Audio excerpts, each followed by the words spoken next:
finale of Stranger Things Season 3, to Buzz and Woody parting ways on the Toy Story franchise, to Iron Man dying. But none of those moments got me more emotional, made me cry more than the death of this character. And what you have to understand is that everybody in fandom has the one thing that you love, and you feel like you're the only person that loves it. And thanks to the internet, we have a means to find other fans that love these things that we love. But the 90s Flash was one thing that, even with the internet, I always felt like I was the only one who loved this and appreciated this. I grew up loving superheroes, and often I didn't like television shows based on them. I thought they looked cheap and lame, and I know that by today's standard, the 90s Flash falls under those adjectives. But when I was a kid, that was the greatest show on television as far as I was concerned. I would come home every afternoon to watch that show. Couldn't wait to see the next episode. To me, every episode was like a movie, like a 40-minute movie. And then on top of that, my parents were divorced at the time. I was living with my mom and stepdad. And from my point of view, John Wesley Shipp as the Flash was the closest thing that I had in my life at the time that was a father figure. So I had a very strong emotional connection to the show. And I would see my dad in the weekend, but as far as a day-to-day basis, as far as have a male figure in my life that I looked up to and that taught me right from wrong, John Wesley Shipp as the Flash. Then on top of that, for many years in my preteens, I hated Marv Wolfman, the gentleman who wrote Crisis on Infinite Earths. To me, he was public enemy number one because he killed the Flash in that comic. He killed Barry Allen. So combine all of that together, and then we arrive at the present where I see this wonderful, iconic figure that I had such a sentimental attachment to, and I see him die in the way that traumatized me as a child that happened in the comic. It pulled so much emotion out of me that I couldn't bear it. I mean, I had to pause the DVR when I was watching it because I was just, it really got to me. It got to me hard. Especially right before 90s Flash gets on the cosmic treadmill to stop the antimatter cannon. He tells... Oh, hey guys, just catching up on my reading. Anyway, so before I get this video going, I have a lot to talk about, but a few disclaimers before we get to the main event. Number one, there will definitely be spoilers ahead. So if you haven't seen all 3 hours and 25 minutes of Crisis on Infinite Earths, you might want to stop the video here. Also, I'm very well aware, in spite of the fact that I love this comic book, I'm very well aware that this comic is a clusterfuck. All right? For those of you who haven't read it, it is very difficult to read, and the mythology in the story is very dense. There's so many characters, there's so much going on. I completely forgive any liberties that the creators of this crossover took with the source material. So just to clear that up, anything that's different from the comic, I'm not gonna criticize, at least not too much, at least not in an entirely negative way. And to answer the question that is definitely in all your heads, where the hell did I get this poster? Amazon.com. There you go.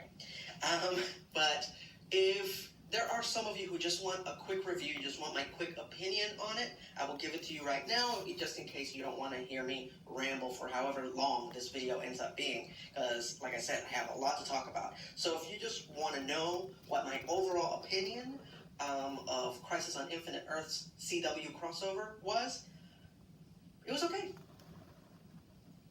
No, it is not the best crossover that they've ever produced for this franchise. The best is still Crisis on Earth X. that is the golden standard. They even established that is the creator's opinion in this magazine that I was pretending to read for the opening of this video. And I 100% agree. But Crisis on Infinite Earth is most definitely the biggest and most ambitious crossover ever produced by any comic book based franchise, even the Marvel Cinematic Universe, and you can quote me on that. Is it as good as Avengers Endgame? No, I'm not saying that, but it's definitely bigger and more elaborate and way more ambitious. And I don't think we can disagree on that. Anyway, so let's move on. Let's get going. The ridiculous amount of cameos that there were in this crossover from people.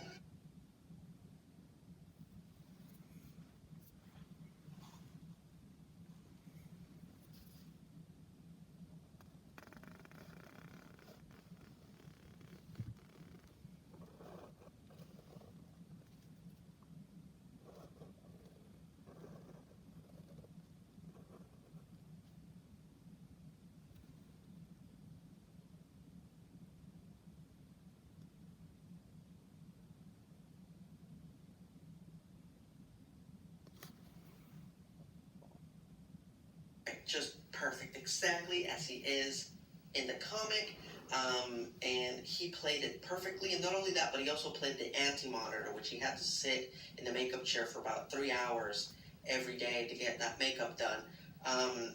No complaints there. Pariah and Harbinger, regular. I would say regular. The one thing that I was very happy about their portrayal in this crossover was that they were played by two of the recurring actors, namely Audrey Marie Anderson, who plays Lila Michaels, and Tom Cavanaugh, who plays, of course, all the different versions of Harrison Wells. So that was cool. I'm glad that they were using the actors that they use regularly in the shows, and that they were giving them a little bit more to do. They were entrusting them with more in this crossover. However, the way the characters themselves were used in the crossover, it was just regular. With Harbinger just being there for exposition, and then Pariah's purpose and his use was very weird. In the comic, Pariah is responsible for setting the anti-monitor loose. So his penance for doing so is being present every time the anti-monitor is going to destroy another Earth. He witnesses it. So here it was very, very weird and hard to understand. There were a lot of elements in this crossover that reminded me of old school classic Doctor Who, where there were a lot of characters and things and plot devices that were just kooky, weird, surreal, and ambiguous. And they were just there. You either accepted them or you didn't. And then on top of that, that if they didn't resemble classic Doctor Who enough, they also had a major sequence that took place in a quarry, as most sequences from classic Doctor Who took place, and modern Doctor Who for that matter, and Power Rangers as well. Another major flaw that a lot of other fans have already been talking about, and I agree with, is that this crossover felt heavily padded. Like they were not prepared to fill the length of 5 full episodes with this story. They just didn't have enough story. And so they stretched out and filled it up as much as they could, so much so that this thing has more padding than a professional football player. And there were just a lot of sequences that we could have done without. Hell, most of the 4th chapter was mostly padding that really didn't need to be there in order to tell the story. I feel that if they would edit out all the extra padding and all the stuff that they really didn't need to tell the story, this thing would probably be about 2 hours long. Now, I could sit here and name you example after example after example as to why Crisis on Earth X is superior to this crossover, but I think one of the major reasons that I think a lot of people can understand a little bit better is that the action sequences in Crisis on Earth X were better. Why?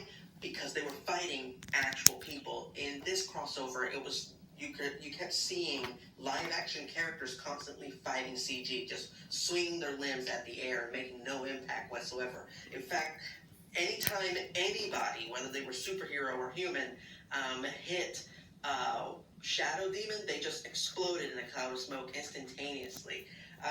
So it felt very plastic. It didn't feel like the characters were achieving anything during these action sequences.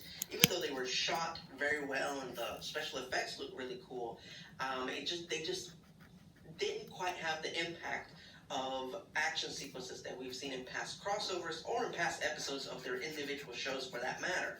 With that said, I did like the aesthetics of this crossover, and I did appreciate how so many things in it looked exactly the way they looked in the comics, namely the quantum towers, as well as a lot of the characters' costumes.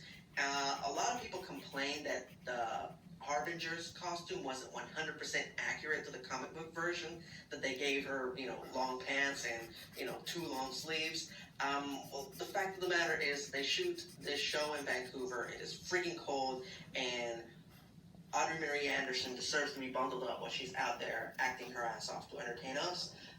So yeah, this season, Harbinger, Supergirl, everybody got pants. The big surprise of Crisis on Infinite Earths Chapter 1, of course, the big twist at the end was that Oliver Queen dies.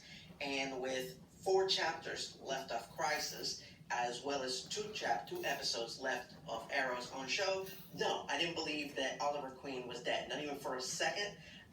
And I mean, no disrespect to the actors who did a magnificent job acting during Oliver Queen's death scene, especially Stephen Amell, a guy who I've criticized endlessly for years for his acting. Did a spectacular job.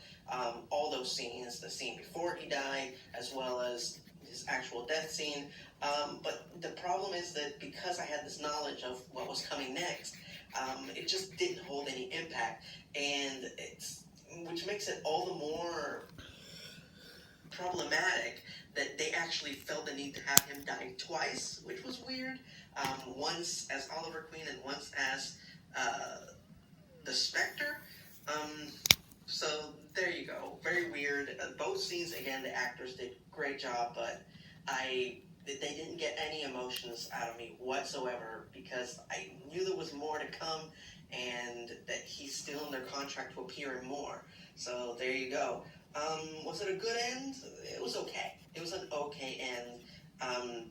I wish they would have saved his death for the final episode of Arrow, in my opinion, where you knew it was coming, but at the same time you knew that there wasn't anything else coming after that. But yeah, him dying only to be brought back, only to die again, is the most Arrow thing that has happened this entire season of this franchise. Because, oh my god, the Arrow characters constantly die only to be brought back almost immediately. So one of the major questions that I get is who was my favorite character in this gigantic mess of insanity in this crossover that includes Kevin Conroy appearing live action as Batman for the first time ever, John Constantine, The Flash, Black Lightning, just one awesome favorite character of mine after the other, one after the other, one after the other. Who was my favorite? Who did I think was the best character in this whole gigantic 5-part crossover? And the answer to that, the MVP of Crisis on Infinite Earths, was Jon Cryer as Lex Luthor. Hands down the absolute best. Whatever he was given to do, he did it spectacularly and better than most of his co-stars. No offense, everybody was great. Even the baby was great.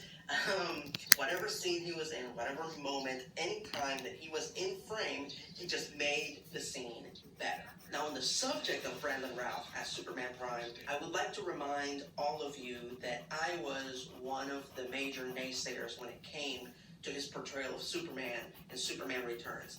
Hated that movie. I busted it. It was one of the first movies I ever busted. The only reason I went to see it in theaters is because I had a free ticket.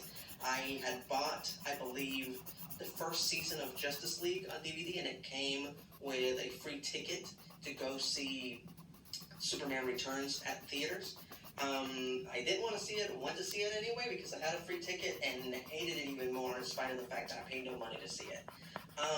So when I heard that he was playing Superman again in this, I thought it would be a stupid cameo to that movie, and I really was not excited or interested in seeing it until I saw him in the costume, and I saw him that it was the costume from that Superman wears in Kingdom Come.